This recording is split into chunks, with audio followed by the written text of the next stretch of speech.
Shalom para pembaca rehat dimanapun kita berada. Salam sehat dan selamat berjumpa dalam renungan harian Toraya dalam edisi 1 September 2020. Kita akan bersama-sama merenungkan firman Tuhan pada kesempatan ini. Tapi sebelum kita membaca firman Tuhan, mari kita satu dalam doa. Kita berdoa. Terpujilah Engkau Tuhan, karena Engkau senantiasa mengasihi kami dan terus-menerus menganugerahkan kesempatan yang baik untuk kami hidupi dalam menjalani hari-hari kami.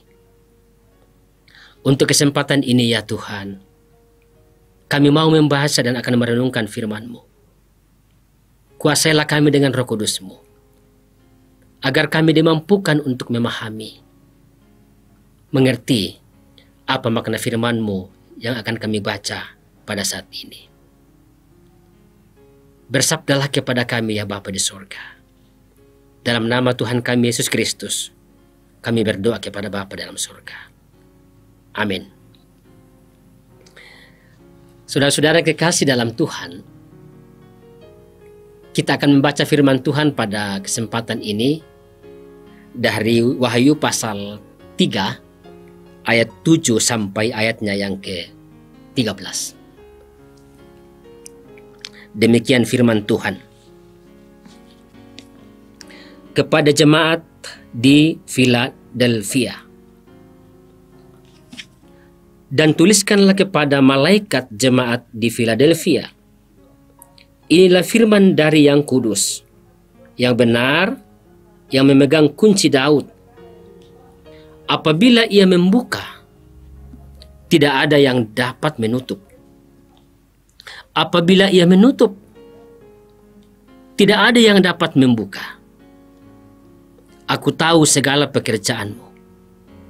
Lihatlah, aku telah membuka pintu bagimu, yang tidak dapat ditutup oleh seorang pun. Aku tahu bahwa kekuatanmu tidak seberapa, namun engkau menuruti firmanku, dan engkau tidak menyangkal namaku. Lihatlah, beberapa orang dari jemaah iblis, yaitu mereka yang menyebut dirinya orang Yahudi, tetapi yang sebenarnya tidak demikian, melainkan berdusta. Akan kuserahkan kepadamu. Sesungguhnya, aku akan menyuruh mereka datang dan tersungkur di depan kakimu dan mengaku bahwa aku mengasihi engkau. Karena engkau menuruti firmanku untuk tekun menantikan aku, maka aku pun akan melindungi engkau dari hari pencobaan yang akan datang atas seluruh dunia untuk mencobai mereka yang diam di bumi. Aku datang segera. Peganglah apa yang ada padamu, supaya tidak seorang pun mengambil mahkotamu. Barang siapa menang, ia akan kujadikan soko guru dalam bait suci Allahku, dan ia tidak akan keluar lagi dari situ, dan padanya akan kutuliskan nama Allahku, nama kota Allahku, yaitu Yerusalem baru yang turun dari sorga dari Allahku, dan namaku yang baru.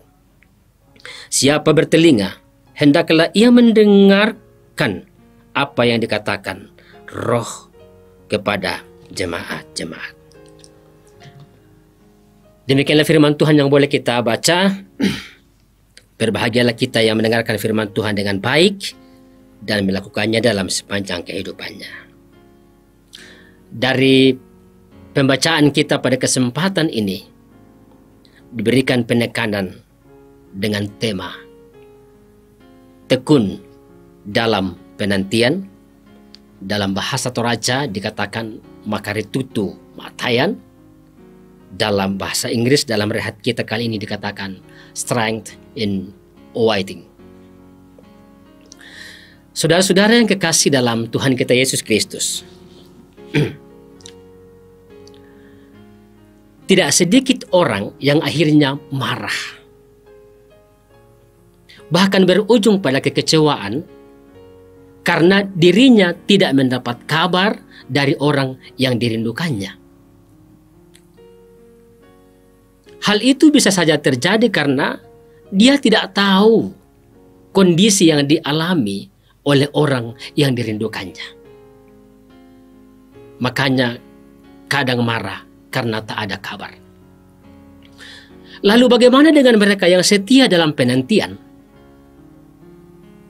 Lalu bagaimana dengan kita yang setia dalam menantikan Tuhan? Dalam ayat 10 dituliskan bahwa karena engkau menuruti firman-Ku untuk tekun menantikan Aku, maka Aku pun akan melindungi engkau dari hari pencobaan yang akan datang atas seluruh dunia untuk mencobai mereka yang tinggal di bumi. Dari sini kita dapat lihat Yesus memuji jemaat tersebut karena apa? Karena ketaatan mereka menghidupi firman Tuhan serta keteguhan mereka untuk tidak menyangkal Kristus dalam hidup mereka. Mereka tetap bertahan dalam penantian sekalipun tekanan kehidupan datang mengganggu mereka. Mereka tetap sabar dalam penantian sekalipun ancaman kehidupan datang menghampiri mereka. Namun dalam keadaan seperti itu, Tuhan berjanji bahwa mereka yang setia akan dipelihara hingga mendapat jawaban dari Tuhan. Tuhan berpesan kepada jemaat Philadelphia bahwa Aku tahu bahwa kekuatanmu tidak seberapa. Aku tahu bahwa kekuatanmu tidak seberapa. Itu karena Tuhan tahu bahwa Philadelphia adalah jemaat yang masih muda dibandingkan dengan yang lain di kota-kota sekitarnya. Dari sini kita bisa belajar bahwa Tuhan memberi penguatan kepada jemaat yang belum mampu menghadapi tekanan. Tuhan tahu batas kemampuan kita. Tuhan tahu siapa kita. Karena itu Tuhan memberi penguatan kepada mereka yang menghadapi tekanan-tekanan kehidupan. Lalu bagaimana dengan kehidupan kita setiap hari? Seberapa besar kemampuan kita bertahan dalam masa-masa penantian? Seberapa besar kemampuan kita untuk tunduk setia dalam menantikan Tuhan? Ungkapan kekuatanmu tidak seberapa menunjukkan bahwa Tuhan tahu batas kemampuan kita. Tuhan menegaskan bahwa Dia memiliki kuasa untuk membuka dan menutup pintu. Dia juga lah yang akan menjadi pembela serta menolong kita menghadapi tekanan jika kita tetap setia dalam menanti kedatangannya. Karena itu tetaplah kuat, nantikanlah kedatangannya dengan setia. Tuhan memberkati kita. Amin. Mari kita satu dalam doa. Kita berdoa. Kami mengucap syukur Tuhan untuk firman-Mu pada hari ini. Firman-Mu kali ini mengajak kami untuk setia menanti. Kami terbatas Tuhan. Kami tidak dapat menjalani kehidupan tanpa pertolongan-Mu. Karena itu dalam masa-masa penantian kami setiap hari, dalam kelemahan kami, dalam ketidakmampuan kami, dalam keterbatasan kami, mohon kiranya Tuhan hadir dan menuntun kami dengan Roh Kudus-Mu, agar kami mampu menjalani hari-hari kami dengan kuat kuasa Roh Kudus-Mu. Ajarlah kami setia menanti Engkau ya Tuhan. Dan ajarlah kami melakukan kehendak-Mu dalam masa-masa penantian kami. Dalam nama Tuhan kami Yesus Kristus, kami berdoa kepada Bapa dalam surga. Amin.